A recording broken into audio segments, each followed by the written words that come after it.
Okay, so here is the Slave 1 from 2006. This is the last Slave 1 that I needed. Now I have them all. And I do have the mini one, yes, but it's in my room somewhere. This is the second generation Boba Fett Slave 1. This is third generation Slave 1 overall. 2006, like I said, 537 pieces, and original retail $50. I got this one on Bricklink for about $85. They usually go for a little bit more. Managed to find a pretty good deal. But it's very nice. It's definitely my new favorite Slave 1 over the newest one. And I have them all here so you can see kind of the differences. So there's all the Slave 1s right there. Original 1999. Attack of the Clones 2002, I believe. 2006 Boba Fett, and 2010 Boba Fett as well. And they're all very different. They all kind of have different features and good things and bad things. So there's that. First of all, though, there's Boba Fett. Nothing really special about him. Kind of the old style. And you get a really cool IG-88 and this really nice kind of silver chrome. There we go. And then you get an exclusive minifigure Dengar, which is another bounty hunter. He's pretty sweet looking. He's got his gun holsters on his back. And then you get a Bespin guard, which is pretty nice. And he's got printed arms too, which is cool. I believe he was in the Cloud City set as well, so this is not exclusive, but still pretty rare. But first of all, one of the things I really like about this new one, the color scheme is pretty good. It's not as good, I think, as this new one. The new one has the best color scheme. The light gray, and then you got the dark green and the reds. That's way better. This isn't bad, though. I kind of like the brown. It harkens back to the original one. You can see there's green and brown. Green and brown. So that's nice. Like there's nothing wrong with this one. This one's pretty cool. This one just looks a little bit better. But if you watch my review, and I have reviews of all four of these, or all three of these other ones. But if you watch my review of this one, the 2010 version, you'll know I'm not a huge fan of this big missile gimmick that you have in here.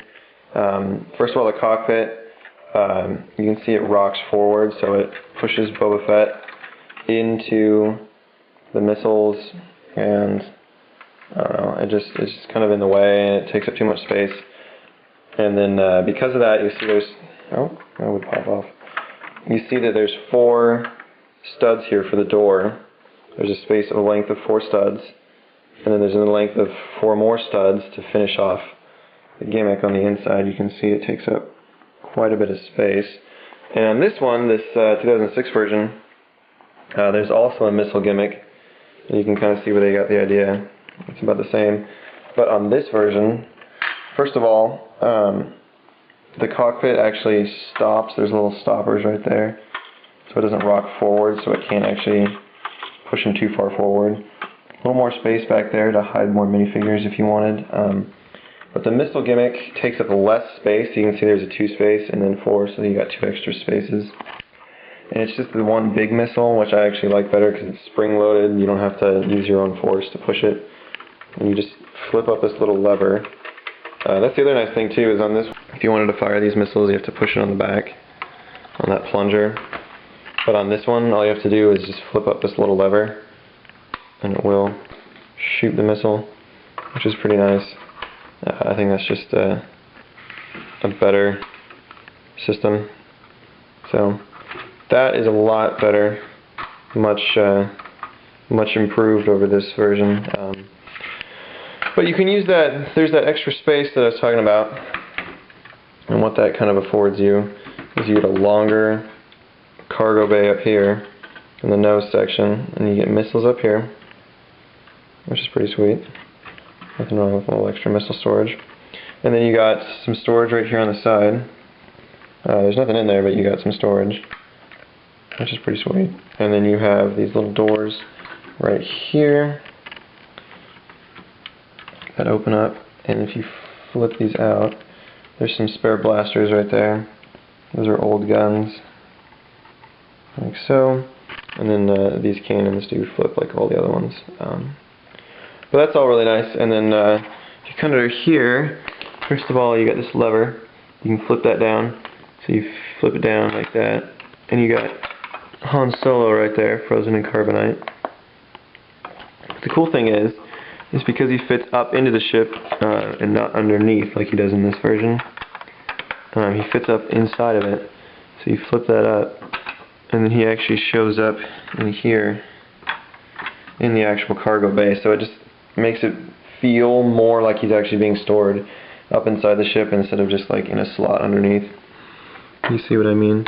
In this one he just stores up underneath there. And even though I like the new cargo, I like the new, I'll just show you. I like this carbonite system. I like the way they did it. It's pretty cool having the minifigure clip into the back, like so. But it just takes up more space. You can see that there's not really room. But this one, just with the smaller version, it affords you a little bit more storage, which is pretty nice. So that's very cool. Kind of another reason this one is better. Put all this away. So there is that. And then the other feature on this is it has bombs that drop out, but it's kind of weird how they work. You can see them right there, they're sitting in there. But you have to flip this forward, flip that panel forward, and then you have to tip them back, and they just kind of fall out. Kind of an odd system how that works.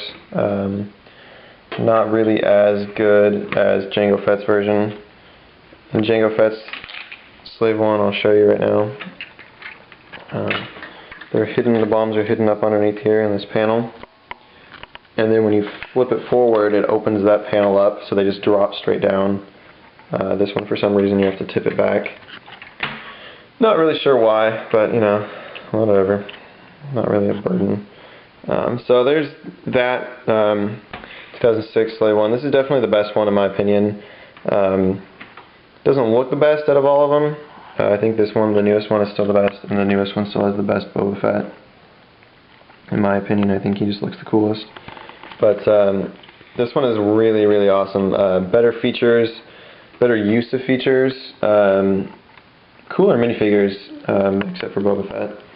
It's kind of cool having these two guys.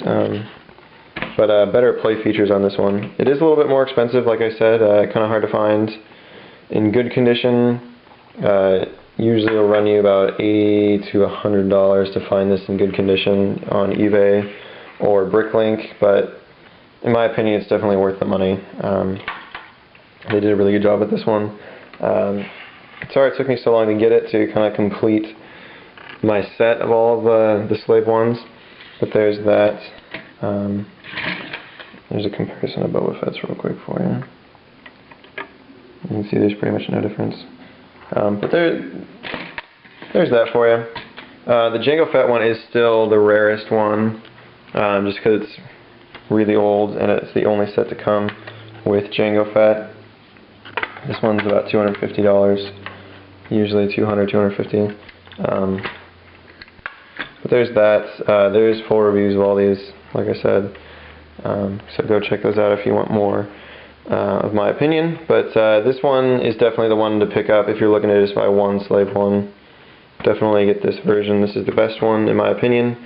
So there is that. Other reviews, I just reviewed the Ultimate Collector Series Imperial Star Destroyer. That was one of the secret reviews. Very, very happy to have that set. It's ridiculous. It's incredibly rare. One of the few people to have a review of it on YouTube. So very, very cool review. One of the biggest sets LEGO has ever made. So go check that out. Other secret reviews still coming. I really don't know when. It's taken him a lot longer than I thought it would, and I hoped it would. So we'll see how long that takes. More reviews coming. I'm about to review Battle for Endor. That's my next thing to film in like 10 minutes, so all those should be uploaded and ready to go for you guys. Still going to get the Ultimate Collector Series Imperial Shuttle. that's still going to happen. Not really sure when because it's expensive. And I have ordered a TIE bomber. It's in the mail right now. So I will officially have all TIE fighters soon. And I'll do a review comparison of that, and then I'll show off my TIE fighters. Pretty excited for that. I am going to do another collection video soon. It's been 2 years now since I've done one, and I'm kind of waiting to get a couple more sets to finish off some things. But I will be doing another collection video. I know a lot of you have been asking for that. So thank you guys for watching. Hope you guys like that. Let me know if there's anything else you want me to review, and I'll do my best to try and get to it for you.